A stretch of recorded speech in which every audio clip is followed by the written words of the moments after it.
దళిత సామాజిక హక్కుల పరిరక్షణ సమితి పెద్దపల్లి జిల్లా అధ్యక్షుడు చిలక Prasad BRS party Peddapalli parliament అభ్యర్థి కొప్పుల ఈశ్వర్కు మద్దతిస్తున్నట్లు తెలిపారు.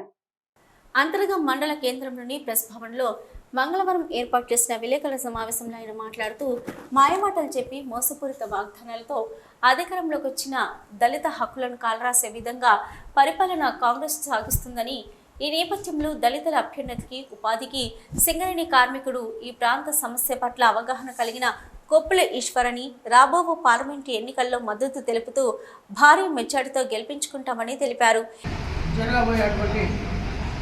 పార్లమెంట్ ఎన్నికల్లో భాగంగా మేము దళిత సంఘాల ఐక్యవేదికతో పాటు మా దళిత సామాజిక హక్కుల పరిరక్షణ సమితి ఆధ్వర్యంలో మేము బీఆర్ఎస్ పార్టీకి మద్దతు తెలుపుతూ కొప్పుల ఈశ్వర్ గారిని గెలిపించాలని కోరుతూ ప్రచారం నిర్వహించడం జరిగింది. దాంట్లో భాగంగా ఇవాళ అంతర్గా మండలంలోని బ్రాహ్మణపల్లి, అంతర్గాం, తక్కలపల్లి వివిధ ప్రాంతాలలో ఎలక్షన్ ప్రచారం నిర్వహిస్తే అక్కడ ఉన్నటువంటి ప్రజల స్పందన చాలా బాగా ఉంది.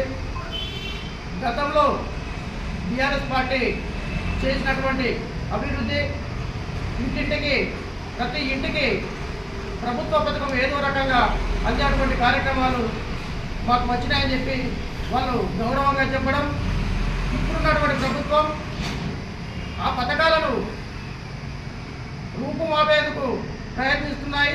ఇలాంటి ప్రభుత్వాన్ని మేము దీన్ని మేము మద్దతు ఇస్తాం. ఎట్టి పరిస్థితుల్లో కాంగ్రెస్ పార్టీకి మేము మద్దతు ఇవ్వము, బీఆర్ఎస్ పార్టీకి మేము మద్దతు ఇస్తాం. బీఆర్ఎస్ పార్టీకి ఆరోగ్యకు ఓటేసి ప్రధాన ప్రతిపక్షంలో ఉన్నటువంటి పార్టీ అయినటువంటి బీఆర్ఎస్ ఎంపీ గెలిచినట్లయితే ప్రోటోకాల్ ప్రకారంగా మాకు రావాల్సినటువంటి హక్కులు, మా సమస్యలను పరిష్కారం చేసే దిశగా ఇలా ఎంపీ గారు ఉంటే మాకు బాగుంటుంది. కాబట్టి మేము ఈ ప్రాంతంలోని సమస్యలు తెలిసినటువంటి ఈ ప్రాంత బిడ్డ అయినటువంటి నాయకుడైన కొప్పులీశ్వర్ గారిని మేము గెలిపించుకుంటామని వాళ్ళు అందించడం జరుగుతుంది. ఈ విలేకరుల సమావేశంలో బొడ్డు రాజేశం, కాడమండ శ్రీహరి, రొడ్డ సంపత్, కడమండ సాహిరోహిత్ తదితరులు పాల్గొన్నారు.